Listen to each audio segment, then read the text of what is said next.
سے ان کا دل، اور فرمایا حضرت لوط علیہ السلام نے آج کا دن بڑا سخت ہے۔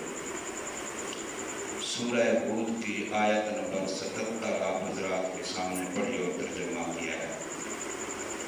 حضرت ابراہیم علیہ السلام کو بشارت و خوشخبری دینے کے بعد اور ان کے ساتھ بحث و مباحثہ مجادلہ کر چکنے کے بعد فرشتے حضرت لوط علیہ السلام کے پاس پہنچ گئے، کیونکہ مقصود انہیں کے پاس آنا تھا، انہی پر عذاب کا مسئلہ تھا، انہی کی بدکاریوں کی سزا دنیا میں ان کو دینی تھی۔ جب وہاں پہنچے تو لوط علیہ السلام نے بھی ان کو اولا نہیں پہچانا، انہوں نے بھی ان کو انسان سمجھا، اور وہ فرشتے حسین و جمیل تھے، بے ریش نوجوان جس کو ہم مجرد کہتے ہیں،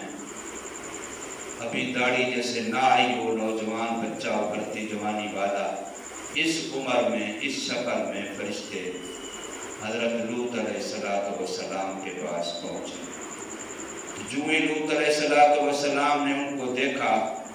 تو ان کو پہلا غم یہ لگا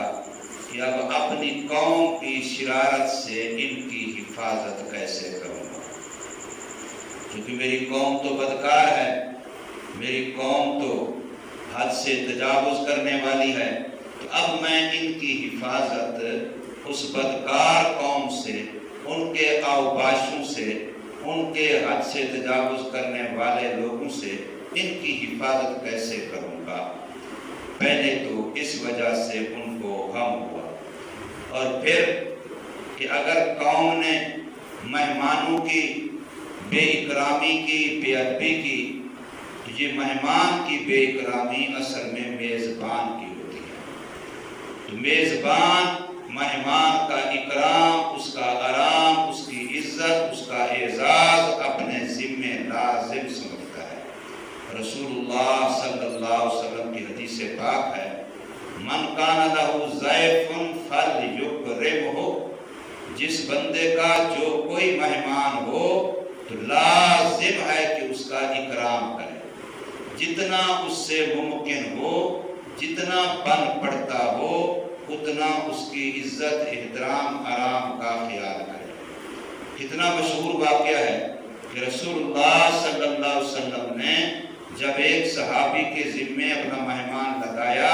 اور وہ اس کو لے کے گھر میں پہنچے اور بیوی سے پوچھا کہ کچھ کھانے کے لیے ہے، یہ رسول اللہ صلی اللہ علیہ وسلم کا بھیجا ہوا مہمان ہے، نسبت کی وجہ سے کام بنتا ہے، نسبت بڑی اونچی ہے اس کی کہ اس کو سرکار صلی اللہ علیہ وسلم نے ہمارے پاس بھیجا ہے۔ اس لیے مہمان ہونا الگ چیز ہے، اور رسول اللہ صلی اللہ علیہ وسلم کی نسبت ایک مستقل قابل عزت و احترام ہے۔ تو وہ کہنے لگے کہ تھوڑا سا ہے جو ہمارے اپنے بچوں کے لیے رکھا تھا،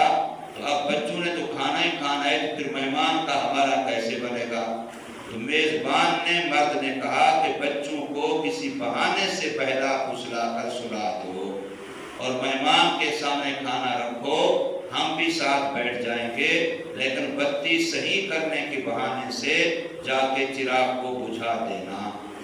اب اندھیرے میں ہم لوگ ویسے ہاتھ ہلاتے رہیں گے، منہ ہلاتے رہیں گے، آواز جاتی رہے گی، مہمان سمجھے گا کہ یہ کھا رہے ہیں،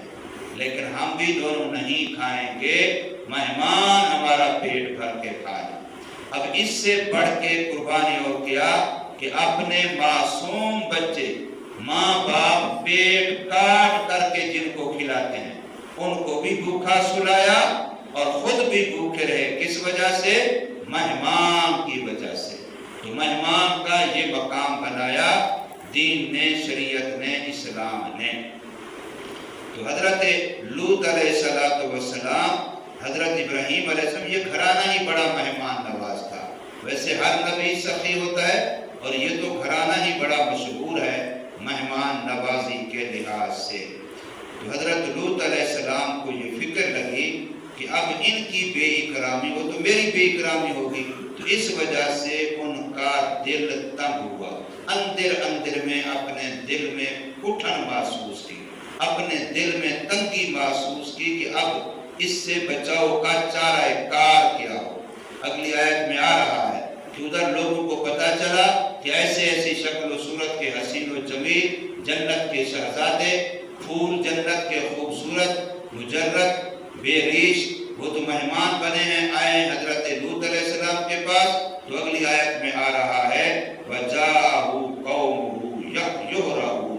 لوگ دوڑتے ہوئے آئے، لو جی ہمارا شکار آ گیا، ہمارا جو دل کا مقصد پورا ہو گیا ہے، اعوذ باللہ۔ دوڑتے ہوئے آئے، حضرت لوط علیہ السلام نے ان کو بچانے کے لیے کتنے جتن کیے، کس کس انداز سے ان کو سمجھایا مہمانوں کو بچانے کے لیے۔ ان کو نہیں پتا تھا کہ یہ فرشتے ہیں۔ جس وقت فرشتوں کو محسوس ہوا کہ یہ بیچارہ ہماری وجہ سے پریشان ہو رہا ہے، تو پھر انہوں نے کہا پریشان نہ، یہ ہم تک نہیں پہنچ سکتے، یہ ہمیں ہاتھ بھی نہیں لگا سکتے، ان کے بس میں نہیں ہے، کچھ بھی نہیں کہا، آپ بے فکر ہو جائیں، بس آپ کا کام یہ ہے کہ آپ پچھلی رات کے پچھلے حصے میں خود بھی اور اپنے ساتھ ایمان والوں کو لے کے یہاں سے نکل جائیں۔ آپ ہجرت کرتے رات کے پچھلے حصے میں، صبح ہونے سے پہلے پہلے آپ اس قوم شہر میں نہ ہوں، پھر ہم جانے اور یہ قوم جانے۔ حضرت لوط علیہ السلام نے کتنے درد بھرے انداز سے ان لوگوں کو کہا الیس منکم رجل رشید، کیا تمہارے اندر کوئی ایک بھی بددہ پتر کوئی نہیں، کوئی ایک بھی اچھا انسان تمہارے اندر نہیں ہے؟ الیس منکم رجل رشید، کیا تمہارے اندر ایک بھی کوئی اچھا انسان نہیں ہے جو ایک دوسرے کو سمجھا لے مہمان ہے؟ یہ کوئی طریقہ ہے کہ یوں کھلم کھلا تم بالکل بے حیا بن گئے ہو، اتنا ڈیٹ بن گئے ہو؟ اور آج اگر ہم دیکھیں اپنے معاشرے میں نے کئی مرتبہ عرض کیا کہ گناہ کو گناہ سمجھ کے بندہ کرتا ہے، چاہے وہ جتنا بڑا گناہ ہے، اللہ کا عذاب نہیں آتا۔ لیکن جب بندہ گناہ کو گناہ نہیں سمجھتا بلکہ الٹا گناہ کر کے اتراتا ہے، آج لوگ اوباش لڑکے کسی لڑکی کو چھیڑ لیں تو بعد میں بیٹھ کے اپنی مجلس میں کتنے فخری انداز میں تذکرہ کرتے ہیں کہ آج دن میں ادھر کیا تھا، یوں میں نے کیا، یوں میں نے کیا، اپنے کارنامے بتا رہے ہیں۔ رشوت خور شام کو اپنے کارنامے بتاتا ہے کہ آج میں نے فلاں سے اتنے پیسے بٹورے، فلاں سے اتنے بٹورے، خوش ہوتا ہے، اس کو ذرا بھی ندامت نہیں ہوتی، حرام کو حرام نہیں سمجھتا وہ۔ اسی طریقے سے باقی جتنے گناہ ہیں، کوئی چغلی کر رہا ہے، کوئی غیبت کر رہا ہے، کوئی لڑائی کر رہا ہے، کوئی کسی کو گالیاں دے کے آتا ہے تو شام کو فخر کرتا ہے کہ اس نے یوں کیا تو میں نے یوں اس کو اتنی گالیاں دے دی، اب اس کو اور بھی دینی تھی۔ یعنی یہ نہیں سوچتا کہ یہ میں نے گناہ کیا ہے، غلط کیا ہے، حرام کیا ہے، میرے ایمان کا تقاضا، میرے کلمے کا تقاضا، میرے نبی کا تقاضا، میری شریعت کا تقاضا وہ کیا ہے؟ وہ ان چیزوں کو حرام سمجھتے ہیں، گناہ کا ہے، میں ان سے بچوں، اگر بالفرض ہو جائے تو فوراً توبہ کروں، احساس ہونا چاہیے میرے اندر۔ تو حضرت لوط علیہ السلام کا دل اس وجہ سے تنگ ہوا، اور پھر انہوں نے فرمایا آج کا دن بڑا مشکل ہے، یہ بڑا سخت دن ہے، یہ بڑا مشکل دن ہے میرے لیے کہ آج میں مہمانوں کی عزت و اکرام کے حق بھی نہ آنے دوں، اس اوباش قوم کے شر سے ان کو بچاؤں اور اپنے مہمانوں کا احترام و اکرام برقرار رکھوں۔ یہ میرے لیے آج کا دن بہت مشکل ہے۔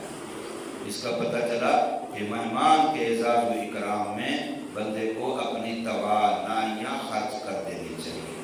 اگر مہمان آنے کے بعد بندہ اپنی توانائیاں خرچ نہ کرے تو یہ اکرام کا حق ادا نہیں ہوتا۔ وَلَمَّا جَاءَتْ رُسُلُنَا، قرآن کہتا ہے کہ اور جب آ گئے ہمارے بھیجے ہوئے لوطن، حضرت لوط علیہ السلام کے پاس، سیئ بہم، تو ان کی وجہ سے حضرت لوط علیہ السلام غمگین ہوئے، وَضَاقَ بِهِمْ ذَرْعًا، اور تنگ ہوا ان کی وجہ سے حضرت لوط علیہ السلام کا دل۔ وقال، اور فرمایا حضرت لوط علیہ السلام نے هَذَا يَوْمٌ عَصِیبٌ، آج کا دن بڑا مشکل اور سخت ہے۔ اللہ تبارک و تعالی ہمیں سمجھ نصیب فرمائے، عمل کی توفیق۔